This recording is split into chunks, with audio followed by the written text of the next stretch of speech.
Os princípios do direito do trabalho. Os princípios representam a base do ordenamento jurídico. A reforma trabalhista alterou inúmeros. Entendemos que a principiologia adotada pelo direito do trabalho não pode ser afetada.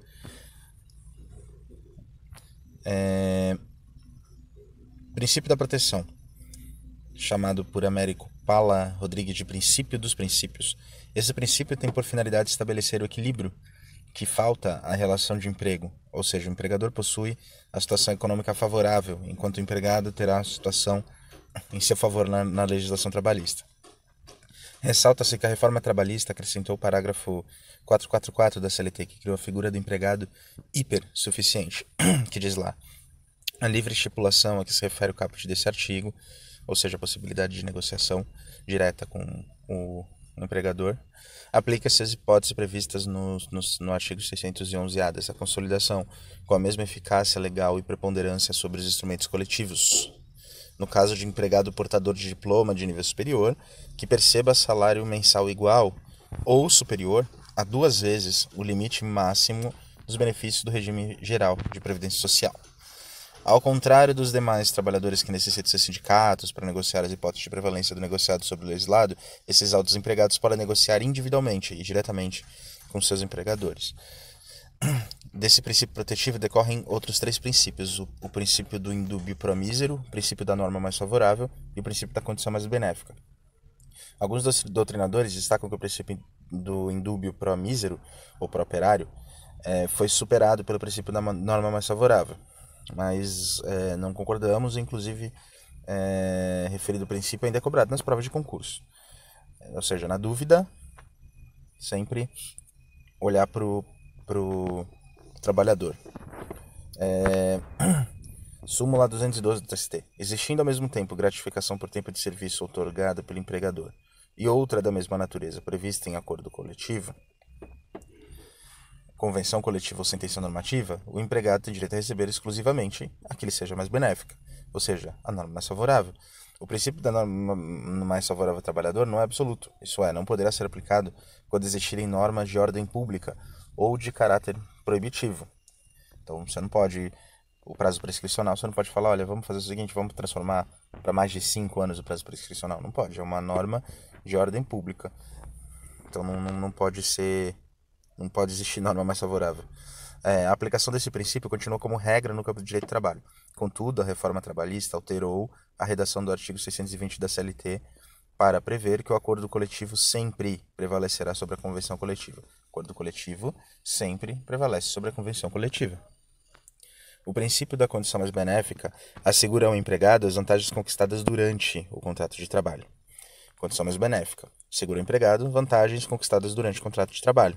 Então, nos contratos individuais de trabalho, só é lícita a alteração das respectivas condições por mútuo consentimento. E ainda assim, desde que não resultem direto ou indiretamente, prejuízos ao empregado, sob pena de nulidade da cláusula infringente dessa garantia.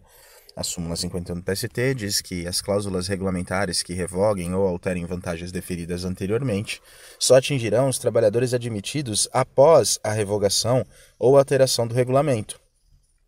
Destaca-se, por fim, que o princípio da condição mais benéfica não tem aplicação no âmbito do direito coletivo. O princípio da condição mais benéfica não tem aplicação no direito coletivo, uma vez que as conquistas trabalhistas formalizadas por instrumentos coletivos vigoram pelo prazo máximo de 2 anos. Então, nesse caso, é só no direito individual, o princípio da condição mais benéfica. Princípio da imperatividade, também chamado de princípio da indisponibilidade. No direito do trabalho prevalecem as regras cogentes, obrigatórias, o que restringe a autonomia das partes em modificar as cláusulas contratuais. Exemplo, as partes não podem alterar os prazos prescricionais, a natureza do pagamento das horas extras, indisponibilidade, abrir mão. O empregado não pode chegar e abrir mão de nada, de nenhum dos direitos que são obrigatórios. Eu não vou ter férias, isso não existe. Princípio da irrenunciabilidade. O empregado, em regra, não renuncia a direitos trabalhistas. Esse aqui mistura com o outro, né? Com da indisponibilidade. Ele não pode abrir mão, nesse caso, literalmente. Ele não pode renunciar. Havendo a coexistência de 2 regulamentos da empresa, a opção do empregado por um deles tem efeito jurídico de renúncia às regras do sistema do outro. Isso já é uma exceção, né? Ou seja, ele abriu mão de um para poder ter o outro. Súmula 276 do TST. O direito ao aviso prévio é irrenunciável pelo empregado. O pedido de dispensa de cumprimento não exime o empregador de pagar o respectivo valor, salvo comprovação de haver o prestador de serviços obtido novo emprego. O princípio da primazia da realidade. A verdade real, a verdade dos fatos, sempre prevalece sobre a realidade formal, aquela meramente documental. Sempre a verdade real vai prevalecer sobre a verdade formal e documental. Artigo 9 da CLT. Serão nulos de pleno direito os atos praticados com o objetivo de desvirtuar, impedir ou fraudar a aplicação dos preceitos contidos na presente consolidação. Artigo 4º, parágrafo 2º.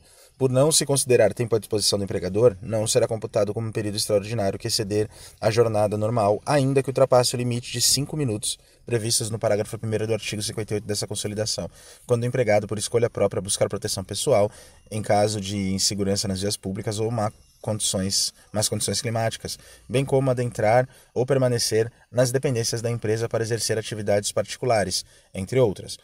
Aí o artigo 442b da CLT diz que a contratação do autônomo, cumpridas por este todas as formalidades legais, com ou sem exclusividade, de forma contínua ou não, afasta a qualidade de empregado prevista no artigo 3º dessa consolidação, ou seja, como um empregado mesmo, a contratação do autônomo. Então aqui a gente está falando da primazia da realidade. Nesse caso você poderia, por exemplo, contratar um autônomo e na verdade ele não ser um autônomo, ele ser um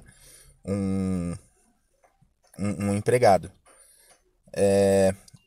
O princípio da inalterabilidade contratual lesiva. No direito do trabalho é vedada qualquer alteração lesiva contratual ao empregado. Artigo 48 da CLT. Nos contratos individuais de trabalho, só é lícita a alteração das respectivas condições por mútuo consentimento. E ainda assim, desde que não resulte direto ou indiretamente, prejuízos ao empregado, sob pena de nulidade da cláusula infringente dessa garantia. É bem verdade que durante o primeiro semestre de 2020 foram editadas algumas MPs e tal. Essas medidas impactaram diretamente esse princípio, mas foi permitida a alteração monetária, com redução de direitos trabalhistas, etc., por acordo entre as partes.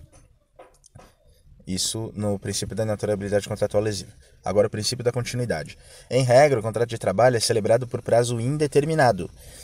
A súmula 212 do TST. O ônus de provar o término do contrato de trabalho, quando negados a prestação do serviço e o desimpedimento, é do empregador, pois ao princípio da continuidade da relação de emprego constitui presunção favorável ao empregado.